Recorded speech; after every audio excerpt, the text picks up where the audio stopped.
Hello friends. അപ്പം നമ്മൾ ഇന്ന് നടന്ന ഡിഗ്രി പ്രിലിംസ് PSC എക്സാമിൻ്റെ മലയാളത്തിൻ്റെ ആൻസേഴ്സ് ആണ് നോക്കാൻ പോകുന്നത്.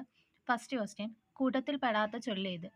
എല്ലുമുറിയെ പണിയെടുത്താൽ പല്ലുമുറിയെ തിന്നാം, ആഴത്തിൽ ഉഴുതാൽ പത്തായം നിറയും, പരിശ്രമശാലിക്ക് പർവ്വതവും ഒരു കളിമൺ കട്ട. ഇതെല്ലാം എന്നൊക്കെ പറയുന്നത് പരിശ്രമത്തിൻ്റെ മഹത്വത്തെ പറ്റിയിട്ട് പറയുന്നതാണ്.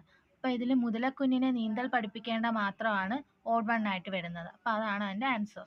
അടുത്ത ക്വസ്റ്റ്യൻ, നീരദം എന്ന പദത്തിന്റെ ശരിയായ അർത്ഥം ഏതെന്നാണ്? നമുക്കൊക്കെ അറിയാം നീരദം എന്ന് പറയുന്നത് മേഘമാണ്.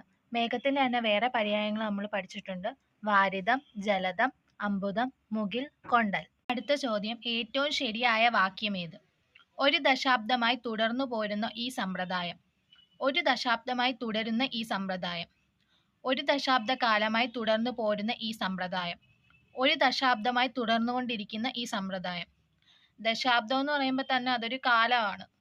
അപ്പം ദശാബ്ദ കാലമായെന്ന് പ്രത്യേകിച്ച് എടുത്തു പറയേണ്ട ആവശ്യമില്ല. പിന്നെ തുടരുന്ന എന്ന് പറയുമ്പോൾ തന്നെ കണ്ടിന്യൂ ചെയ്യുന്ന ഒരു കാര്യമാണ് പറഞ്ഞുകൊണ്ടിരിക്കുന്നത്. അപ്പം തുടർന്നു പോരുന്ന, തുടർന്നുകൊണ്ടിരിക്കുന്നതെന്നൊക്കെ ഉള്ളത് തെറ്റായ പ്രയോഗങ്ങളാണ്. അപ്പം ബി ആയിട്ടുള്ള ആൻസർ ബി ആണ്, ഒരു ദശാബ്ദമായി തുടരുന്ന ഈ സമ്പ്രദായം. Next question, your presence is requested at the annual general meeting. ഉചിതമായ പരിഭാഷ ഏത്?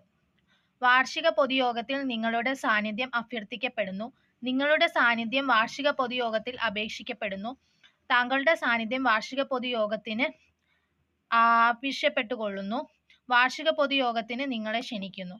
ഇതിന് ഒരു ജനറൽ ആയിട്ടുള്ള ഒരു മീനിങ് പറയുകയാണെങ്കിൽ നമുക്ക് വാർഷിക പൊതുയോഗത്തിന് നിങ്ങളെ ക്ഷണിക്കുന്നു എന്നുള്ളത് പറയാം. പിന്നെ ഈ ഓരോ വാക്ക് ബേസ് ആയിട്ട് നമ്മൾ പരിഭാഷപ്പെടുത്തുവാണെങ്കിൽ വാർഷിക പൊതുയോഗത്തിൽ നിങ്ങളുടെ സാന്നിധ്യം അഭ്യർത്ഥിക്കപ്പെടുന്നു എന്നുള്ളതാണ് ആൻസർ. അപ്പോൾ എയും ഡിയും ഈ ക്വസ്റ്റ്യൻ ആൻസർ ആയിട്ട് വരുന്നുണ്ട്. അടുത്ത ചോദ്യം, അലംഘനീയം എന്ന ഒറ്റപ്പദത്തിന്റെ അർത്ഥം എന്ത്? അലംഘനീയം എന്ന് പറഞ്ഞാൽ നമുക്കറിയാം ലംഘിക്കാനാകാത്തതെന്നുള്ള അർത്ഥമാണ്. ഓപ്ഷൻ എ ആണ് ആൻസർ. അടുത്ത ക്വസ്റ്റ്യൻ, കൂട്ടത്തിൽ ചേരാത്ത പദം ഏതെന്നുള്ളതാണ്. വൈദ്യർ, ഭാഗവതർ, അധ്യാപകർ, ജ്യോത്സ്യർ. നമുക്കറിയാം വൈദ്യർ, ഭാഗവതർ, അത് കണക്ക് ജ്യോത്സ്യർ എന്നൊക്കെ ഉള്ളത് എല്ലാം എന്താണ്? പൂജക ബഹുവചനമാണ്. അപ്പം ബഹുമാനത്തെ സൂചിപ്പിക്കുന്നതാണ് പൂജക ബഹുവചനം.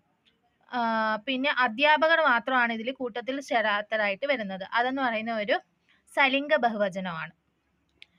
ഇനി ആഖ്യാന ഭേദം പിരിച്ചെഴുതുന്നത് എങ്ങനെ?